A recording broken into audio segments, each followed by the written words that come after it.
Hi everyone, in this video we will discuss a sonnet by P.B. Shelley, Ozymandias. P.B. Shelley was born in 1792 and died in 1822.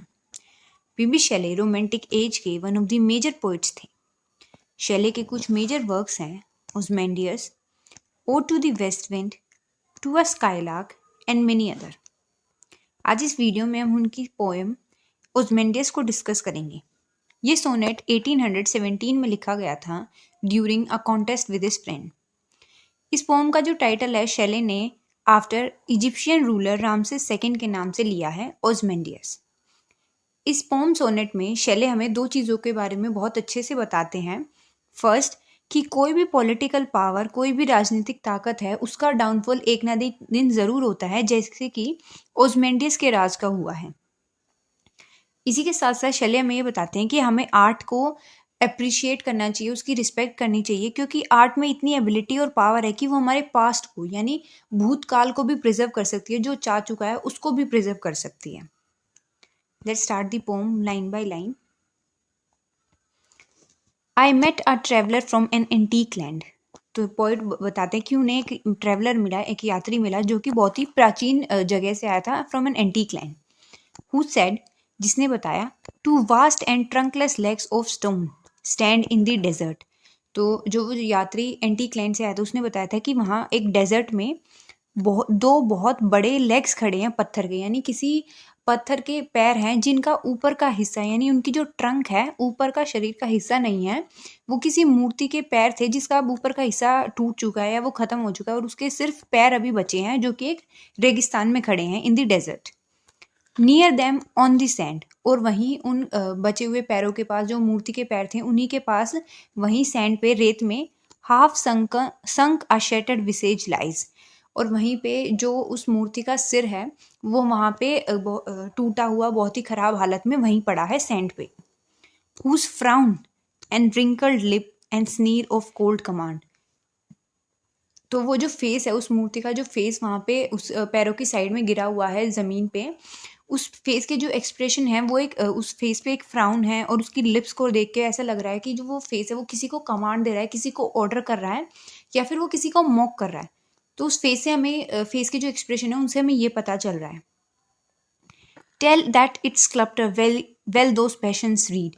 तो अब वो जो poet है वो बताते हैं कि जो जिस स्कल्प्टर ने ये बनाया होगा, जिस मूर्तिकार ने इस मूर्ति को बनाया होगा, स्पेशली उस फेस को, उसने इन पैशंस को, इन इमोशंस को इतनी अच्छी तरह से रीड किया है, इतनी अच्छी तरह से उस पर प्रेजेंट किया है कि ऐसा लग रहा है कि जो वो स्कल्प्टर है वो इस इंसान को बहुत अच्छी तरह जानता था, और उस जानने की वजह से उस इमोशंस को उतनी ही अच्छी तरीके से उसने फेस पे प्रेजेंट किया है।